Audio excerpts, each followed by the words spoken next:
4 p.m. advisory. What do we have? Well, a strengthening tropical storm, 65-mile-an-hour winds. Notice it's become, more what you typically see with these tropical storms, right, or a hurricane, as it becomes more symmetrical here. But this is a large system, so we're not going to get hung up on all the alerts and watches and warnings. I'm going to tell you what the impacts will be. Look at the rain already beginning to move in, and in fact, that will continue through tonight, and Cindy will be back with an update on that. As far as the track, it's been moving a little further north, a little further south. Just keep in mind, this is where the center area is likely to cross. That is the center of the storm, the eye of the hurricane. I don't think it'll pop an eye. It won't be that strong. Cat 1 there Thursday at 1 a.m.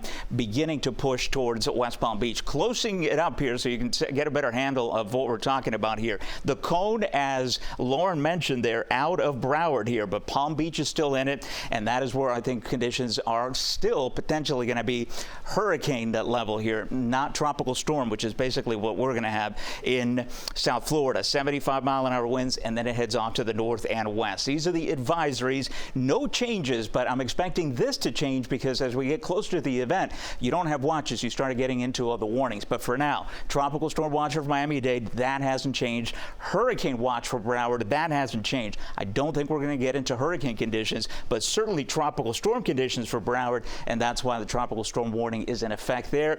Anything north of Broward County, you are in the game basically for hurricane conditions in the next 24 to 36 hours. Anything south of Palm Beach, I think a safe bet right now. We're looking at tropical storm conditions here for the next couple of days. As far as the storm surge and the potential coastal flooding, keep in mind the king tides 1 to 2 feet from Ocean Reef to Hallandale Beach. North of that, 2 to 4 feet, and it's not a coincidence here that we have in Palm Beach County a storm surge warning, because that is where the center of the storm is likely to go, and to the north of that we're going to have the more significant surge. This is the arrival time as far as the winds through tomorrow 8 a.m. Everything will continue pushing in and then lifting up to the north. That's just a big shot of it here. I want to get into the specifics hour by hour so we can plan the evening and the next couple of days, which will be very gusty for us and stormy and rainy as well. Let's head over to next weather meteorologist Cindy Presser with that.